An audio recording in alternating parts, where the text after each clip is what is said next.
The lawyer's hands were shaking when he read the sentence out loud a second time. Like maybe if he said it slower, the words would change. I leave the decision of what, if anything, my sons shall inherit entirely to my wife. 3 weeks earlier, those same two sons stood in their father's office and told me I had 30 days to get out of my own house. They smiled when I signed the papers, giving them everything they asked for. They are not smiling anymore.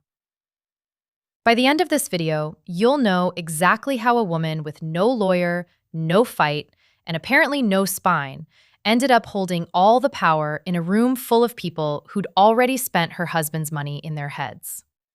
If you've ever been the one people underestimated, in a family, a marriage, a will, stay until the end.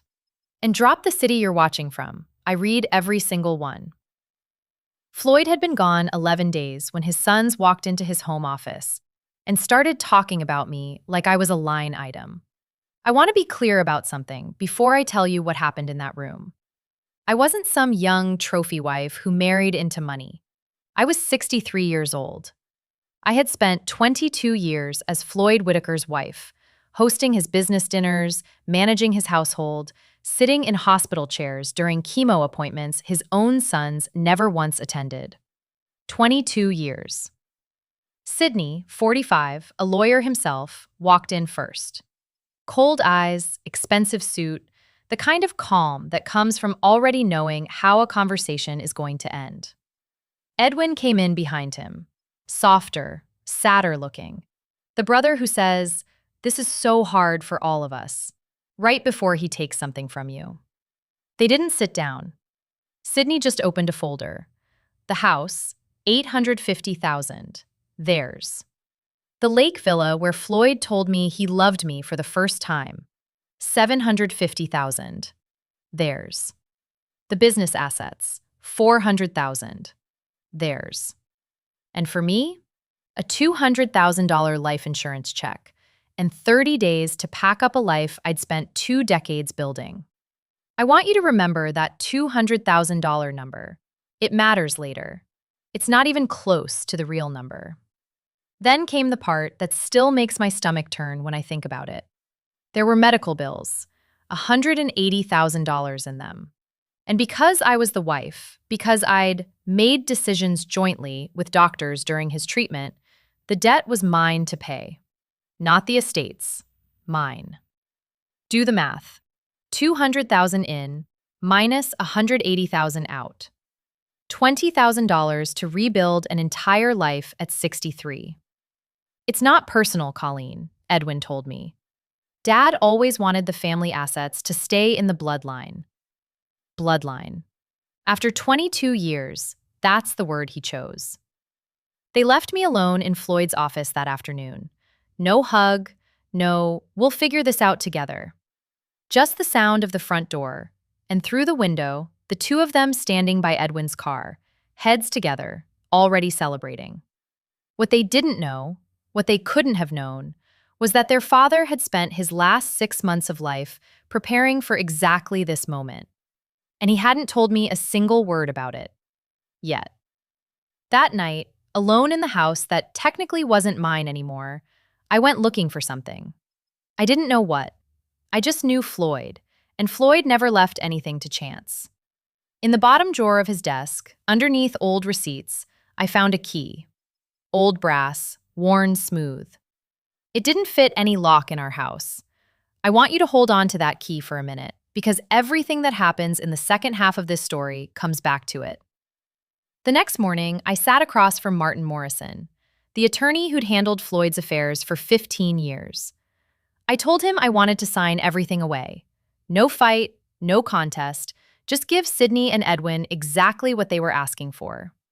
He took his glasses off and put them back on 3 times before he spoke. Colleen, I've practiced law for 30 years. I have never had a client voluntarily walk away from a 7-figure inheritance. Something doesn't add up here. He wasn't wrong to be suspicious. Something didn't add up. I just didn't know yet what it was. Here's the part that should have tipped everyone off, including me. Except I was too tired and too grieving to see it clearly. Sydney and Edwin were rushing, texting me within hours. Can we finalize by end of week? Two men who had never been in a hurry about anything in their lives suddenly couldn't sleep until I signed. Martin said something that stuck with me.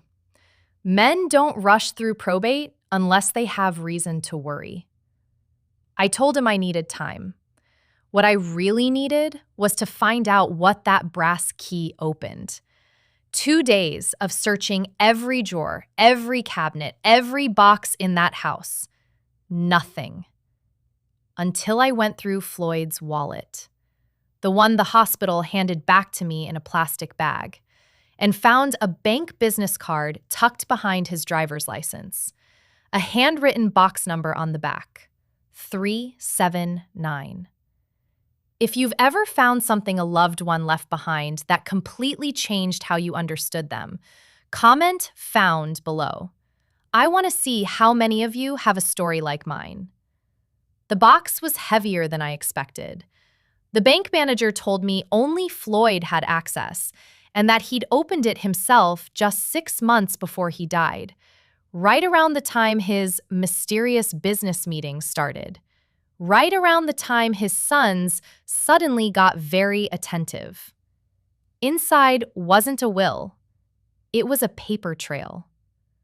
The first thing I found was an email exchange between Sydney and a man named Marcus Crawford, dated 8 months before Floyd died. "Dad's getting worse. Doctors think 6 months. We need to move faster on the transfer protocols." The reply? "Once your father signs, the business assets restructure under the shell companies. What about the wife?" Sydney's answer was 4 words. "She won't be a problem." I had to read that twice. While I was driving Floyd to chemo, his own sons were drafting paperwork to make sure I wouldn't be a problem after he died. That wasn't even the worst document in the box.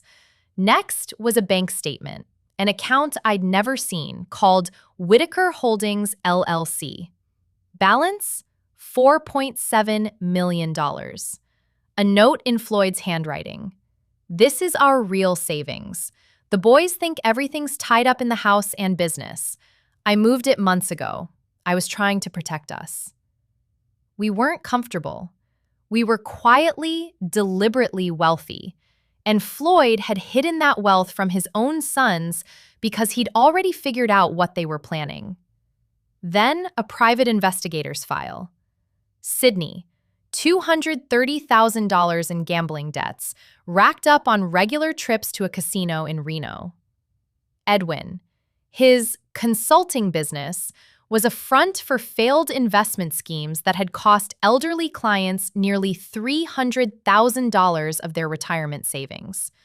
Both of his sons were drowning and racing to get their hands on an inheritance before their debts caught up with them. And then, the one that mattered most.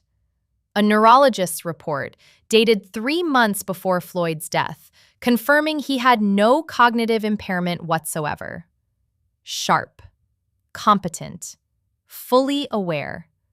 The same sons who'd later imply their father didn't fully understand his own estate plans had a doctor's report proving exactly the opposite, sitting in a box they didn't know existed.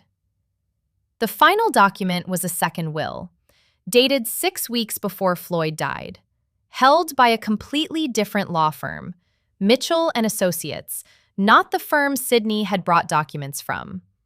One line in it stopped my breathing.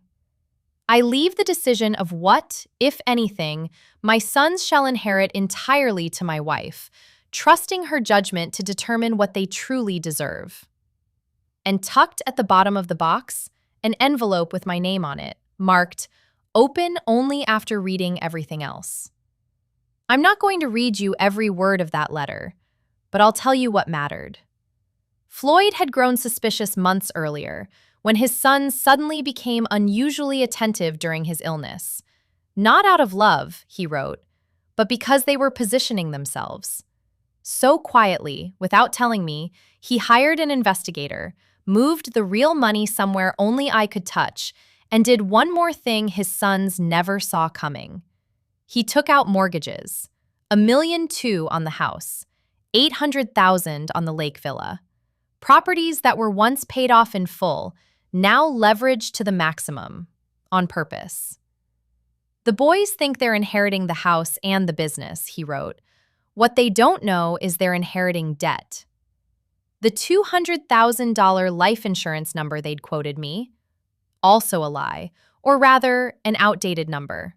The real policy was $500,000, plus a second policy worth $300,000 they didn't even know existed. $800,000, untouched by any of this. Comment justice if you think Floyd did the right thing by setting this up in secret instead of confronting his sons directly while he was alive. I'm genuinely curious where people land on this. I sat in that small, windowless bank room for nearly an hour. My husband hadn't abandoned me to two greedy men. He'd spent his final months building a structure so precise that the people trying to steal from him would end up inheriting exactly what they deserved, and not 1 cent more. But there was a problem. If Sydney and Edwin were desperate enough to steal from a dying man, what would they do when they found out their inheritance was actually a financial trap? I had dinner with both of them that night, and I had to sit there and smile. Designer dress, 2 new luxury cars in the driveway, a family dinner that felt like a performance, because it was one. I let them talk. Then, over the salmon, I mentioned, casually, that I'd been thinking about getting an accountant to review the medical debt before agreeing to take it on personally. Sydney's wine glass came down a little too hard. I mentioned the strange bank statements I'd found in Floyd's office. Edwin's fork hit his plate. I mentioned the safety deposit box key. Nobody at that table touched their dessert. By the time I drove away, Sydney was already on the phone in the driveway, making a call that couldn't wait until he got back inside. That's when my own phone rang. James Mitchell, the attorney Floyd had secretly hired 8 months earlier. Mrs. Whitaker, there are some things you need to know before you sign anything. Mitchell's office told the rest of the story in plain math. The properties Sydney and Edwin were so eager to inherit. $1.6 million combined value. The mortgages Floyd had quietly placed against them. $2 million combined. They weren't inheriting wealth. They were inheriting $600,000 in debt, with 30 days to refinance or lose everything to foreclosure. Given their existing gambling debts and fraud exposure, no bank on earth would touch them. And it got worse for them. Floyd had documented everything: forged signatures, embezzled client funds, recorded conversations of his sons discussing how to manage the wife while he was still alive. Grand larceny, wire fraud, elder financial abuse. Enough evidence for real prison time if I chose to use it. I had 2 choices sitting in front of me: press charges and watch them go to prison, or give them exactly, precisely what they'd asked for, and let the consequences do the rest. I chose the second one.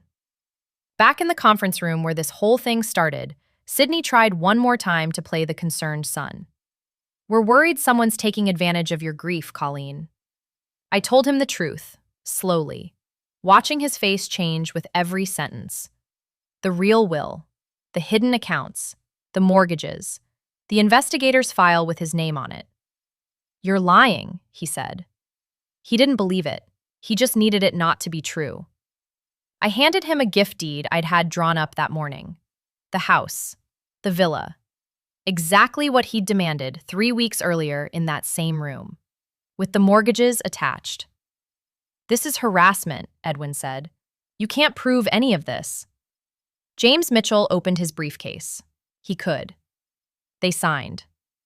Prison was the only other option, and even desperate men aren't quite that desperate.